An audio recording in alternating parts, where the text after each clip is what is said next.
This is Covering the Spread, part of the FanDuel Podcast Network.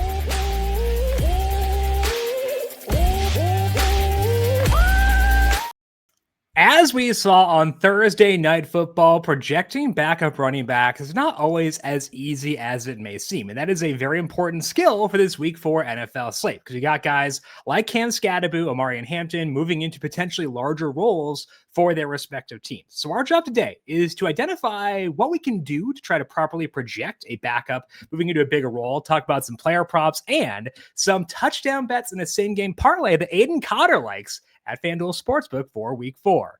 Welcome on into Covering the Spread, a FanDuel Research podcast. My name is JimSannes. I am a managing editor for FanDuel Research. Joined here as mentioned by Aidan Cotter. Check him out on X at AidanCotterFD. He is on Blue Sky at Aidan Cotter. Check out his work at FanDuel Research, where he is a writer for us. Aidan, we are on to week number 4. How you doing today? Pretty good, Jim. My Bears are coming off probably their best performance in like 3 or 4 years. Like, looked really good. I got a lot of high expectations coming into this week, so I'm sure it'll be nothing but let down, but I'm excited to get rolling. Was the most recent best game maybe like that Trubisky game where he hit like Tariq Cohen on like a go route? Is that how far back we're going maybe? I feel like the fact that we have to bring up Mitch Trubisky tells you where we're at as Chicago Bears fans. Were there any Fields games that kind of peaked like that? Oh yeah, that Commanders game, what was it, Thursday Night Football when DJ Moore the DJ had, Moore game, okay. Yeah, very good for me in Dynasty. So that's a good one to bring up. But yeah, it was very impressive. I know the Cowboys are not great, but hey, Bears can run it back this week. They get the Raiders. You know, they're playing indoors. Get out of the Chicago wind. Not a bad setup. Yeah, we'll talk about them a little bit later. But okay. I'm excited. Just in general, it's nice to have this much to data actually work with, where I feel like we're not so much throwing darts. Right. I mean, there's literally definitely some, some role changes. Yep. Speaking of darts, but yeah. We'll see how it goes. Yeah. As Aidan mentioned, we'll get back to the Bears and Raiders later on. We're going to talk about that early season data, what data matters for Aidan as far as receivers, but also backup running backs. We'll talk through yardage props, touchdown bets, and a same game parlay that Aidan likes this week as well. But first, a reminder to make sure you are subscribed to Covering the Spread wherever you get your podcast. You can find us not just on the Covering the Spread podcast feed, but also the FanDuel Football Betting YouTube page there, and on the Covering the Spread podcast feed. You can find our Week 4 betting preview with Brandon Gadula. Broke down a couple big games across this week and got Brandon's best bets for Week 4. Also broke down college football Week 5 with Riley Thomas. That is on the Covering the Spread podcast feed, FanDuel Football Betting YouTube page. Go subscribe over there. Leave us a thumbs up on YouTube and a 5-star rating wherever you get your podcast. We appreciate those of you tuning in as always. FanDuel is getting you ready for kickoff with an offer you won't want to miss. New customers can bet just $5 and get $300 in bonus bets if you win. That's right. Pick a bet $5, and if it wins, you'll unlock $300 in bonus bets to use all across the app. You can build parlays, bet player props, ride the live lines, whatever your style, FanDuel has you covered. The NFL season is finally here. Only question is, are you ready to play? Must be 21 plus and present in select states. For Kansas in affiliation with Kansas Star Casino, or 18 plus and present in DC, Kentucky, or Wyoming. First online real money wager only. $5 first deposit required. Bonus issued as non-withdrawable bonus bets, which expire 7 days after receipt. Restrictions apply. See terms at sportsbook.fanduel.com.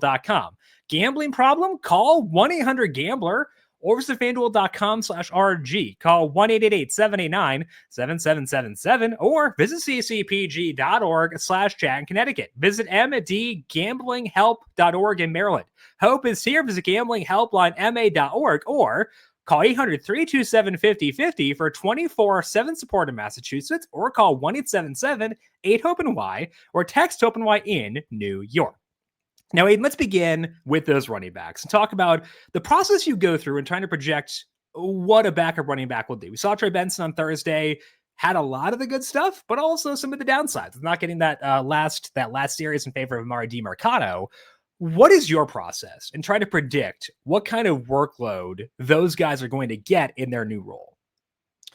Yeah, I feel like with running backs specifically, like, we really do have to balance the data with just kind of like, as crudely as it sounds, just like knowing ball. Like, it did seem like, okay, James Conner's out. Trey Benson is going to see the bulk of the running back carries because that's how we've seen this Arizona offense operate the last few years, where they just have one featured back. And, for the most part, like, yes, Trey Benson didn't really do as much as I think, especially a lot of fantasy managers probably have wanted, but he still saw 8 out of their 12 running back rush attempts. So, like, he was kind of taking on that role. And so it is, even if we're not seeing the results right away, I do think we kind of have to balance that out and see, like, look historically, how do these teams typically utilize their top back? Like, if we're talking, if Kyron Williams were to get hurt and Blake Corum was the top back for the Rams, we'd probably be seeing Blake Corum touch the ball 15 to 20 times a game, right? Because we've seen Sean McVay teams do that in the past versus, like, even if Kareem Hunt were to go down for the Chiefs and we just only had like that mangled backfield, whatever, whoever they're going to throw out there, like, we know they're not going to give one guy all those targets, all those looks. And so when we're going into this week specifically, like, I am definitely pretty high on Cam Scadaboo this week, but like, Devin Singletary is still there. Are we really, like, not that he is a whole Devin single digits isn't doing a whole lot these days, but he's going to be there. And so it is a lot of like balancing what we can see in the box scores and in the data itself. How often are these guys touching the ball when they're getting in before they're actually the starter? Right. With, like, what do we actually expect this team to do? Like, are we really anticipating them to just hand 20 touches to this backup running back? And also just balancing, like, who are these guys stepping in? Like, it's easy to envision guys like Trey Benson, Cam Scadaboo stepping into these bigger roles because they got pretty good draft capital, and reasonably we can assume they're supposed to be the running back of the future for their teams. Yep. And so it's really just kind of like a balance between the data and, like, what do we actually see on the field and what can we, like, take away from these tendencies, I guess. Yeah, the key thing you mentioned there is, what were they doing before the rule change? Were they getting work previously? And Trey Benson was. He was splitting work with James Conner, and that was pretty impressive. And I agree, his role is better than the production was last night. And with Scadaboo, he was getting work too. Like, he outsnapped Tyrone Tracy in week 2. And Tyrone Tracy got hurt in week 3, and we saw Scadaboo's role there. So if they were getting work before, that tells the coaching staff, A, trust this guy, and B, wants the ball in his hands. That's important, an important set of data to know for sure. Now, you mentioned early season data. We got 3 games of data on these teams. And for receivers, it's like, we got some data, but it's also target shares and stuff like that. Can still be fluky in a 3-game sample. So are there any small sample stats you value more than others when trying to decide which guys you want to buy into among the pass catchers? Yeah, I think especially early in the season, looking at stuff like target per route rate. So, like, how often when a player actually is out there running routes on these passing plays, is he getting the ball? And a guy, like, I think is like a perfect example of this for this week is Adonai Mitchell for the Colts. AD Mitchell has really not played a whole lot. He got pretty good draft capital last year, but he's been kind of stuck in that, like, wide receiver 4 role for the Colts. But his target per route rate when he's been on the field, he's been targeted almost 50% of his routes run this year. And this week, Alec Pierce is kind of dealing with a concussion, so we could see Adonai Mitchell come in and actually get a decent set of plays for him. And so obviously he's not going to get targeted on 50% of his routes if he's running that full target tree and actually out there for a good portion of the Colts plays. But those kind of stats I do think are a little stickier, and I feel like they're a better indicator of how good this player actually is, and 2, how much does the coaching staff and the quarterback actually trust them to make a play or to, I don't know, earn those targets once they're actually out there. So looking specifically at, like, target per route rate, like yards per route run, more of those, like, rate stats that we can kind of, like, try to reasonably extrapolate, like, okay, if AD Mitchell's going to get 30 routes this week, like, he could probably have 4 or 5 catches. And so I do try not to look so much at, like, those just raw target shares, like raw target numbers. Just especially if we're looking at, like, these lesser used players and trying to, like, predict how much work they will get going forward when they're not getting the amount of playing time that a lot of these, like, star receivers need to put up these crazy stat lines. And I think that the key thing there is that stats like target per route rate or target per route rate, yards per route run, they account for volume, because we haven't seen every team in, like, a proper normal game state yet. Like, the Colts have been ahead for most of their games, and so they haven't had to drop back a ton. Now they're 3.5 point dogs on the road against the Rams. their total drop back number may increase. So we could see the target numbers increase too for this team. So no Alec Pierce, AD Mitchell's kind of the lone field stretcher on that team now, because Michael Pittman and Josh Downs are good players, but they have very different skill sets. AD Mitchell probably will play a lot of snaps if my guy Alec Pierce can't go in this game. And that I think does help too, is like knowing how does your skill set fit in? Do they need a player like you? And I think for them, they kind of do need a guy like AD Mitchell for this week. Yeah, absolutely. And I think we can also kind of apply that thinking of where does this player actually fit into this offense to a team like the Chiefs, who are supposed to get like Xavier Worthy back this week. Like, yeah, Xavier Worthy, when he was playing with Rashee Rice last year, he was kind of playing that more just like go like the field stretching role. But we've seen Tyquan Thornton like play pretty well. So like, do they just keep Tyquan Thornton in that role and then move like Xavier Worthy back into that like power slot where he's just getting that short yardage work that we saw down the stretch last year? And so that's the sort of stuff that like thinking about where do these different archetypes fit into what the offense is actually trying to do. And luckily, with the Chiefs receivers, we can ignore them. And I find that to be very, very comforting. Let's talk now about some yardage props. Let's dig into that, Aidan. Talking about some usage for this week. When you look at the yardage props of FanDuel Sportsbook, where are you seeing value across week 4? Yeah, so you said we can kind of ignore the Chiefs pass catchers. And for the most part, I think that's true. I don't really want to totally ignore Patrick Mahomes. And especially this week in a kind of a must-win game for both Kansas City and Baltimore, both sitting at 1-2. I really like Patrick Mahomes rushing yards this week. The line's sitting at like 26.5.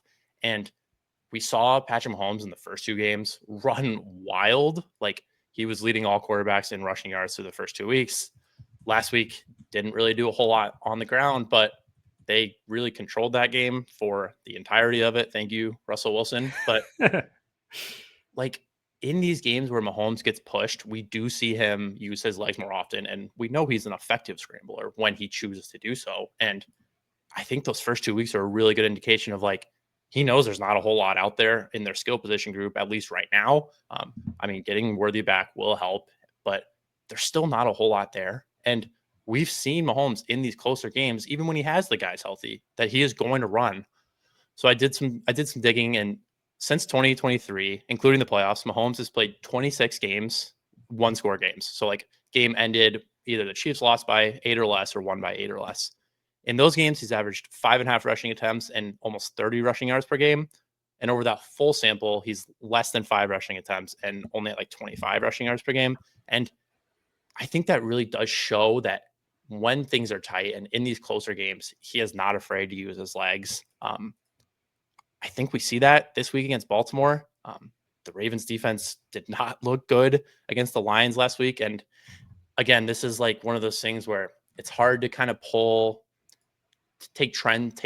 have big takeaways from like quarterback rushing over a 3-game sample, especially like Josh Allen ran the ball like 15 times against them in week 1. So like those numbers are going to be a little wonky early on, but like we've seen quarterbacks run against them this year. Like Josh had 5 scrambles and 9 design runs when they played the Ravens in week 1.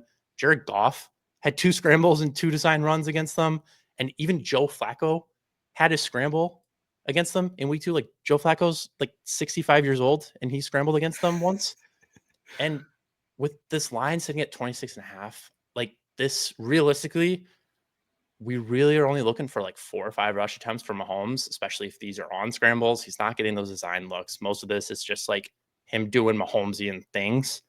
And in a game that I think is going to be back and forth, and like, it's not like, I don't think the Ravens are going to have a huge issue scoring. And so if the Chiefs are behind and they're needing to pick up these chunk plays and Mahomes knows that he doesn't really have it with his pass catchers, I think this is a nice spot to look at his rushing yards in what should be a really close game. So I actually have opponent adjusted like quarterback rush attempts faced. So it accounts for the fact they faced Jared Goff and Joe Flacco and Josh Allen, tossing him in there too. And the Ravens have faced the most quarterback runs per game, counting out or getting rid of kneel downs. Looking at that, they are number 1 in the league at 5.83 adjusted rush attempts per game. And you mentioned how important this game is, that to me is the big thing for Mahomes, because we see him run a lot during the playoffs and not during the regular season because they typically don't have to. Like, they're 15-2. Who cares? Don't run. But they're not. They're 1-2. The Chargers are 3-0 in this division. If they want to try to win the AFC West again, he's probably going to have to run. And you can against this defense. So I think that makes a lot of sense. That number for Mahomes, 26.5. And I think it's a situation where the stars kind of align to make that number make a lot of sense. Yeah. And I think too, this is a spot where like, I would be interested in looking at some of those like 30 plus or 40 plus. Like he ran for 50, was in closing in on 60 yards those first two games. I wouldn't get that crazy, but like, it's again, like we have seen him do this in these big games. And so Mahomes going plus 230 for 40 plus rushing yards, I do think that is a pretty interesting number, even if I would rather stick with just the 26.5. And he's also plus 410 for 50 plus yards, which he did get to in weeks 1 and 2. So Aidan is on the baseline rushing prop for Mahomes, 26.5 at minus 114. Let's talk some touchdowns, Aidan. Looking at the touchdown props at FanDuel Sportsbook, where are you seeing value there this week? Yeah, so we're going to take a look at the Sunday night football game, looking at the Packers and the Cowboys. So we talked a little bit at the beginning about how my Bears we took advantage of the Cowboys. Like, sure, it's a bad defense and they put up points. And I don't think they're going to be alone in doing that. Like, we saw Russell Wilson the week before he gets benched throw for over 400 yards and put 30 plus points on them. And so we think the Packers are going to be able to score. Like, so does FanDuel Sportsbook. They're tied for the second highest implied total this week. And the thing with the Packers is, basically, since they've switched to Jordan Love, they haven't really had a super concentrated target tree. And that really shows up in their touchdown score odds. Like, Josh Jacobs is like minus 250 to score. And like, man, that's tough to get to. But the rest of their pass catchers are all like Romeo Doubs plus 180, Tucker Kraft plus 210. And that last one, Tucker Kraft plus 210, is really where I'm looking. Like, he scored in their first 2 weeks. He has a really nice role. He's second behind only Josh Jacobs and Romeo Doubs in red zone snaps, even though he's been banged up the last week or so. He leads the team with a 20% target share, and he's tied for the team lead with a 27% red zone target share. And he's seen a third of their end zone looks early on. And the Packers haven't had a lot of those attempts. So, like, again, we're dealing with small samples here, but Tucker Kraft is the type of player, like, I want to buy into these like young tight ends who, I mean, people have been calling like baby Kittle and stuff. And like, I can kind of get behind that. Like, the stuff he does outside the red zone is also, I think, what makes this so intriguing is like he's getting those looks in close, but we've seen him after the catch that he can house it from 20 to 30 yards deep. Like, this isn't someone who's like just reliant on that red zone usage. And so I think this is just kind of more of an inefficiency and kind of looking at like the Packers haven't traditionally had that top target. And so that is reflected in these odds, but when their implied total is so high and they're playing a defense that is so bad, like, this is a spot where like I do like taking some shots, especially relative to the rest of their pass catchers. Like, that role and at these odds is super intriguing for me. It's also a nice way to buy low in this Packers offense, which struggled understandably so in week 3 on the road against Cleveland. I think there was some wind in that game too. Now playing indoors against a Dallas defense that has some injuries in the secondary and is just generally not playing all that well. I have crafted 2-1 to score. So I think this is a value too. Plus 210 at FanDuel Sportsbook. I think that's a fair bet. It's one I made last night myself as well. So I understand why you're there and agree that he is the guy I'd pinpoint as being the best value if you want to buy into the Packers for this game. All right, Aidan, let's finish up and talk about an SGP for week number 4. As you take a look at the board at FanDuel Sportsbook, if I give you one SGP to play, which game you go into and what legs are you including within it? Yeah, so let's go to this Bears-Raiders game where I want nothing. I want no part of my Bears fandom to show up into this bet. But these are two, I think, pretty solid offenses going against two what I think are not good defenses in an indoor game. And we see that total up at 47.5, which, like, that's kind of tough for me to get to. But you look and you see Chicago and Vegas are both bottom 10 in number fires, adjusted defensive efficiency, and they're in the bottom half of the league in scoring defense. And so if we're anticipating both these offenses have success, I do want to get a share of some sort of this total. And like I said, like the 47.5, that's like kind of right over 47, where I don't traditionally love to go to, especially with two quarterbacks who like have been putting up numbers, but there's definitely still question marks. But I think this is a fun spot where like we can go early and look for some early offense with this first quarter over. So right now, the first quarter total is set at 9.5. And for me, that is like much more intriguing than the game total, specifically because like the Bears have been the best first quarter offense in the NFL. Like they're leading the league in first quarter scoring. Caleb has the league's highest passer rating in the first quarter when we've seen him in these Ben Johnson scripts early on. And he's 4th in yards per attempt in the opening quarter. And like, yeah, a lot of that is last week against the Cowboys, but even against the Vikings and the Lions, we saw them put up points in the first quarter. And so if we're just looking for like a touchdown and a field goal in that opening period with 2 bad defenses indoors, I think that's a nice spot to get this SGP rolling and kind of thinking about like, if we're going to start the game with a lot of points, in my mind, that is going to open things up for both offenses throughout the rest of the game. And so moving forward, I think like there's a chance we get a Caleb passing touchdown in that first quarter. And if that's true, his passing touchdown prop is 1.5 with like pretty fair odds to go over.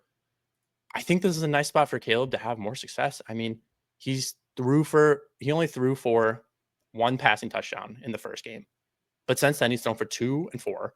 And so we've seen this Chicago offense look so much better under Ben Johnson. But it's not like Caleb was like, he ended the season last year like better than I think people realize. Like over the last 7 games as a rookie, he threw for multiple touchdowns in 4 of those. So over his last 10 games, he's hit this mark in 6 out of 10 games. And the Raiders are not a good defense. Like they've only let up 4 passing touchdowns early on, but they haven't really faced the best quarterbacks. And when you adjust their schedule, they're 28th in our adjusted pass defensive metric, and they're bottom 10 in pressure rate, which I think is the big thing too, of like Caleb has shown that he is going to sit back there when he has time. He's going to make good throws and he's going to make good decisions. And I think this is a nice spot for him to have success through the air where he's going to be able to drop back and have time to survey the defense and actually get things done. On the opposite side, I love this spot for Brock Bowers. I was really big on Bowers coming into the season. He had a really good week 1, even though he got banged up and only played like half of the snaps. And the last 2 weeks have been kind of quiet for him. He's played through this knee injury, but he hasn't been himself. The thing that I love is he practiced in full this week for the first time since before week 1. And so for me, that is an indication of like, okay, we're starting to get back to like, this might be the Brock Bowers that we were anticipating coming into the year. And his receiving yards prop is at 57.5 this week. And I like that. I think I would take that. I really like this spot as like an alt reception or an alt receiving yards line of 70 plus at plus 154. I think it's super intriguing, especially throwing this into an SGP. Like Bowers hasn't gone over 70 since that season opener, but this, knowing that he's like healthier against a bad defense that is banged up in the secondary and has linebacker injuries, like the Bears have been an absolute train wreck against tight ends. And like, yes, Jake Ferguson's 1 million targets last week are going to skew their early season numbers for sure. But even if we look at the first 2 weeks, the Bears were still 7th in target rate allowed to tight ends. And now they're up to 1st after Ferguson's big game, but they're 6th in yards per route run allowed to the position. And we see that this isn't like a line that Bauer struggled to hit as a rookie. He gained at least 70 receiving yards in 8 of 17 games as a rookie. And even this year, being banged up, not playing a ton of the snaps, he's still been targeted on almost 25% of his routes. And he's still north of 2.0 yards per route run, which is kind of like that benchmark that we like to have of like, okay, these are like the good receivers hit that 2.0 mark. And he's still there, even with the injuries. And so I think we do start to see him get more involved this week, fully healthy, practicing in full. And like I said, this isn't a defense that we should be scared of. And I think we get points here. Like I said, I would lean towards the over, but also I would prefer to take in that first quarter. And I think if anything, we're going to get yards here, even if we don't get the efficiency in the red zone that we're typically looking for. And other thing with Brock Bowers is that Michael Mayer's banged up, and Mayer's been running a lot of routes. And so you were talking about the yards per route run data. He might just run more routes this week if he's fully healthy now, and if Mayer is banged up. I think that's beneficial for Bowers too. So the 3 legs of that same game parlay are the first quarter total over 9.5 points at minus 110. Caleb Williams over 1.5 passing touchdowns. I believe that's minus 114 for that single leg. And then Brock Bowers, 70 plus receiving yards, plus 154 is an individual leg, a 3-leg same game parlay there, plus 548.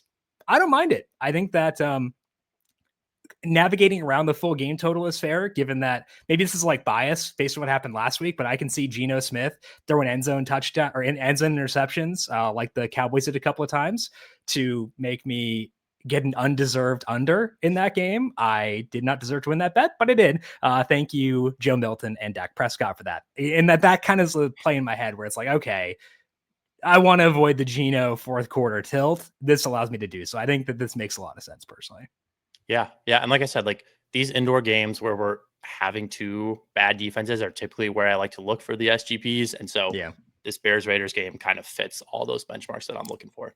It very much does fit the bad defense mold. That is for sure. All right. That is all that we have here for today on covering the spread and for this week. But back again next week with 5 shows once again, including a doubleheader for the Monday games, another Monday night doubleheader. We'll have both those breakdowns here on the Covering the Spread podcast feed and the FanDuel Football Betting YouTube page. Again, leave us a thumbs up on YouTube, subscribe there, but also a 5-star rating on the podcast feed and subscribe on Spotify or Apple Podcasts. Aidan, appreciate the time. Good luck to you and to your Bears this week. We'll talk to you once again soon.